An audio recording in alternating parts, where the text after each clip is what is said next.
જેતપુર શહેરમાં Dhoraji road railway ફાટક પાસે વર્ષોથી એક ઓવરબ્રિજની માગણી હતી। અનેક પરિસ્થિતિ અનેક મુશ્કેલીઓ વચ્ચે રાજ્ય સરકારે આ બ્રિજ મંજૂર કરેલો હતો।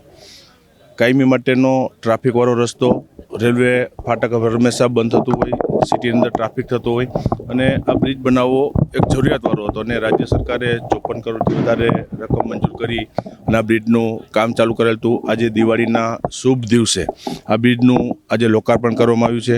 જાહેર જનતા માટે, શહેરી વિસ્તાર માટે આ બ્રિજને આજથી ખુલ્લો મૂકવામાં આવ્યો છે કે હું માનું છું કે શહેરી વિસ્તાર જેમ જેમ ડેવલપિંગ થતો જાય એમ ટ્રાફિકની સમસ્યાઓ પણ દિવસે દિવસે વધતી જતી હોય છે। હું રાજ્ય સરકારનો અને ખાસ કરીને માનનીય મુખ્યમંત્રી ભૂપેન્દ્રભાઈનો આભાર વ્યક્ત કરીશ કે જેતપુરની અંદર આવવા માટેના તમામ રસ્તાઓમાં જ્યાં ટ્રાફિકની સમસ્યા હતી ત્યાં તમામ જગ્યાએ ઓવરબ્રિજના કામો મંજૂર કરેલા છે। જ્યાં જેતપુરથી સામાખાટા વિસ્તારની અંદર જે બેઠી ધાબી હતી ભાદર નદી ઉપર, એ બ્રિજ ઘણા વર્ષો પહેલાં એ કામ પૂર્ણ કરી દેવામાં આવ્યું છે। ધોરાજી રોડ ઉપરનો આ બ્રિજ આજે ખુલ્લો મૂકી રહ્યા છીએ। સરદાર ચોકથી તત્કાલ સુધીનો જે વિસ્તાર છે ત્યાં પણ ટ્રાફિકની સમસ્યા ડાયવર્ટ કરવા માટે એનું પણ મેં થોડા દિવસ પહેલાં ખાતમુહૂર્ત કર્યું હતું। એ પણ કામગીરી ટૂંક સમયમાં ચાલુ થશે। જેતપુરથી દેરડી જવા ભાદર નદી ઉપરનો બ્રિજ છે એ પણ ટેન્ડર મંજૂર થઈ ગયું છે અને ટૂંક સમયમાં ડાયવર્ઝન કરી અને એનું પણ ખાતમુહૂર્ત કરવા માટે જઈ રહ્યો છું।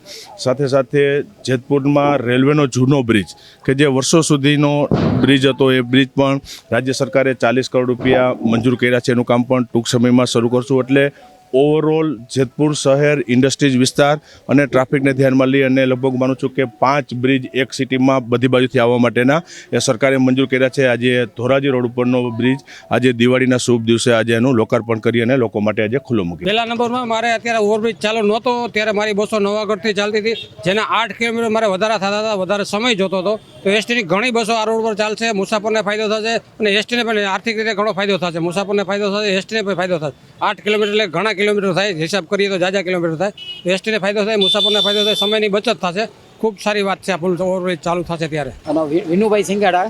વિનુભાઈ, આ ફ્લાયઓવર બ્રિજ એ શરૂ થયો, વળંતિયા લોકોને શું રાહત છે? કારણ કે તમે અહીંયાથી અવારનવાર પસાર છે તે ક્યાંક થતા હો છો, કારણ કે ઓલા રેલવે ફાટક હતું એમના કારણે ટ્રાફિક જામ રહેતો હતો, હવે શું ફાયદો થશે? હા સંભાળો છો, હું છે ને આજ રોડ ઉપર રહેવાનો છું। હાલતા એ બાજુ જવાનું થાય ત્યારે ફાટક બંધ હતી, 10-15 મિનિટ અમારે બધાની બગડતી હતી। આજે બ્રિજ ખુલ્લો મૂકતા બધાને જે જેતપુરની જનતાને ભારે સગવડ મળી ગઈ છે, એટલે થઈ ગઈ છે। ટ્રાફિકની સમસ્યા હળવી થઈ જાય અને પહેલાં જે 10 મિનિટ બગડતી હતી હવે બળે નહીં। હવે સીધું બ્રિજ ઉપરથી બાયપાસથી નીકળવું તો નીકળી શકાય તેવી સગવડ કરી અને જેતપુરની જનતાને બહુ હાઈ ક્લાસ સગવડ મળી ગઈ છે એમ।